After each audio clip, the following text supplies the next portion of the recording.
NATO को समझने के साथ साथ आपको नाटो, सेटो, सेंटो, नाटो प्लस समझना पड़ेगा, तब समझ में आएगा कि ये नाटो वाले मिलकर यूक्रेन लड़ाई को क्यों नहीं चाहते कि खत्म हो। और रसिया को सबसे बड़ा लॉस जो हुआ है वो फिनलैंड को नाटो में शामिल होने से हुआ है। तो देखिए, नाटो एक नॉर्थ अटलांटिक ट्रीटी ऑर्गेनाइजेशन है, ये एक सैनिक संगठन है। इसको फ्रेंच भाषा में उल्टा बोलते हैं, ओटान कहते हैं। तो जब भी कभी नाटो देखिएगा तो ओटान आएगा। तो इसका पूरा हिस्ट्री देखते हैं सेकेंड वर्ल्ड वॉर से पहले से। देखिए, जब द्वितीय विश्व युद्ध चल रहा था, वार सेकेंड वर्ल्ड वॉर 1939 से 1945 के बीच में, तो इस दौरान पूरी यूरोप की अर्थव्यवस्था तबाह हो गई थी। यूरोप लगभग एकदम भुखमरी के कगार पे चला गया था। तो यूरोप तहस नहस हो गया था। इसी बीच जर्मनी जो था, अब लगभग जर्मनी की हार तय थी, क्योंकि जर्मनी सेकेंड वर्ल्ड वॉर में बहुत कूद रहा था। लेकिन जर्मनी की हार लगभग तय समझ रही थी। और ये जो हिटलर है, हिटलर के मरने के 4 महीना पहले ही फरवरी 1945 में ये डिसाइड हो गया कि अब जर्मनी हार जाएगा। तो जर्मनी पर किसका अधिकार होगा, इसकी बैठक हो रही थी यूक्रेन के शहर याल्टा में। यही यूक्रेन जहां मार हो रहा है, का इतिहास है, मार धार से भरा हुआ है। तो यहाँ याल्टा में बैठक हुई। इसमें देखिए, विस्टन चर्चिल, रूजवेल्ट और स्टालिन आए थे लोग। Winston Churchill Britain, Roosevelt America से, स्टालिन जो आए थे रसिया से। तय ये हुआ कि जर्मनी जैसे ही हारेगा, जर्मनी के टुकड़े कर दिए जाएंगे। एक हिस्सा जर्मनी का ले जाएगा रसिया, एक हिस्सा ले जाएगा फ्रांस, एक हिस्सा ले जाएगा ब्रिटेन और एक हिस्सा ले जाएगा अमेरिका। यानी देखिए, जर्मनी के 4 टुकड़े कर दिए जाएंगे। ये अंग्रेजों का इतिहास है, जहां भी गए हैं वहां टुकड़ा टुकड़ा करके गए हैं। हम लोग को देखिए, इंडिया को बांग्लादेश, म्यांमार, भारत, पाकिस्तान, अफगानिस्तान धज्जी उड़ा के चल गया सब।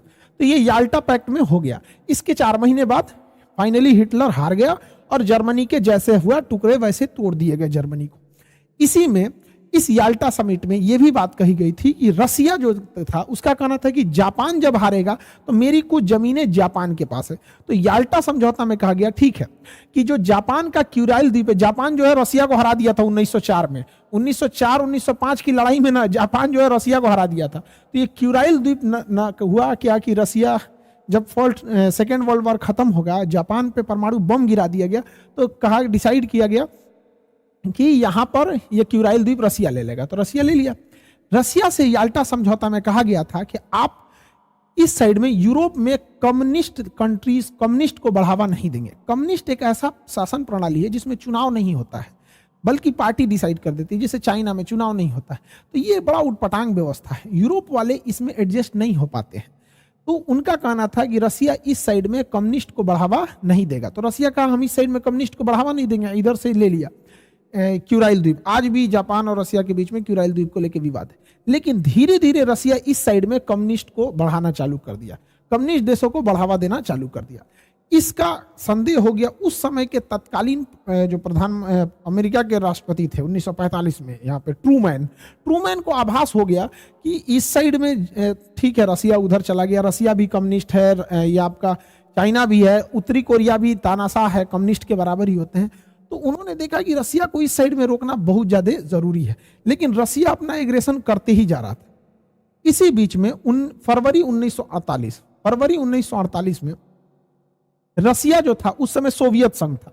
तो रसिया के साथ था एस्टोनिया, लातविया, लिथुआनिया, ये पूरे के पूरे रसिया का ही पार्ट था। सोवियत संघ उस समय union of Soviet socialist Republic, USSR नाम था रसिया का। तो ये सब उसी के साथ थे।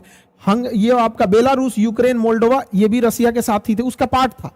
ये काकेशस देश, जॉर्जिया, आर्मेनिया, अजरबैजान रसिया के साथ था। ये सेंट्रल एशिया के Kazakhstan, Kyrgyzstan, Tajikistan, Turkmenistan, Uzbekistan, ये सब रसिया के साथ थे। तो आप देखिए उस समय रसिया का क्या इतना बड़ा एरिया होता था, ये पूरा का पूरा रसिया था। इसके बावजूद रसिया ने यहां पर उस समय के जो चेकोस्लाविया देश है, फरवरी 1948 में चेकोस्लाविया पर अचानक सेना भेज के तख्ता पलट करा दिया और यहाँ के लोकतंत्र के सरकार को उखाड़ फेंका और यहाँ पर अपनी पिट्ठू सरकार, जैसे इसी के हिसाब से चलने वाली सरकार, कम्युनिस्ट सरकार को यहाँ बैठा दिया। आज चेकोस्लाविया 2 भाग में टूट चुका है, चेक गणराज्य और यहाँ पे स्लोवाकिया। उस समय इसने कब्जा किया। अब यूरोप वालों को डर हो गया कि भैया यहां तक तो खुद का खुद रसिया है, अब ये इसके भी आगे बढ़ेगा तो हम लोग कहां जाएंगे। और उसके अलावे जर्मनी का एक हिस्सा तो रसिया याल्टा समझौते के तहत ही ले चुका था।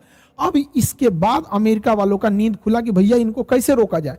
तो रसिया क्या था कि अन्य सरकारों को भी लालच देता था कि तुम भी कब्जा कर लो, तुम भी कब्जा कर लो, लोकतंत्र की सरकार को उखाड़ फेंको।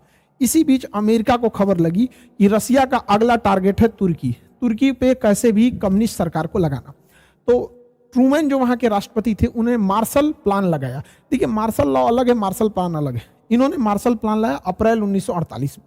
इसके तहत जो देशों पे रसिया अपना प्रभाव जमा रहा है कि तुम लोकतंत्र छोड़ के कम्युनिस्ट आ जाओ, वहां पर ये लोग क्या करते थे, मार्शल प्लान के तहत पैसे देते थे ताकि वो रसिया के फेवर में ना जाए। तो तुर्की और साइप्रस को कैसे भी ये पैसे उसे दे के अपने फेवर में लाए, वरना तुर्की भी हो चुका था कम्युनिस्ट देश। रसिया यूरोप की ओर बढ़ते जा रहा था। रीजन क्या है, रसिया का एक क्षेत्रफल, खुद का रसिया इतना बड़ा था, इसके अलावे रसिया के साथ सेंट्रल एशिया यूएसएसआर का हिस्सा था, काकेसस यूएसएसआर का हिस्सा था, ये बाल्टिक देश यूएसएसआर के हिस्सा थे सब, ये उस समय बेलारूस, यूक्रेन, ये सब उस समय रूस का ही पार्ट हुआ करता था, इतना बड़ा।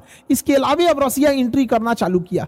तब इन्होंने क्या किया, 4 अप्रैल 1949 को नाटो सेना का गठन किया। जिस समय गठन हुआ उस समय 12 देश थे, वर्तमान में इसमें 31 देश हो चुके हैं। नॉर्थ अटलांटिक ट्रीटी ऑर्गेनाइजेशन, इस संगठन के टोटल 14 अनुच्छेद हैं, 14 आर्टिकल हैं। 14 आर्टिकल में कहा गया है कि इसके देश कैसे कैसे काम करेंगे।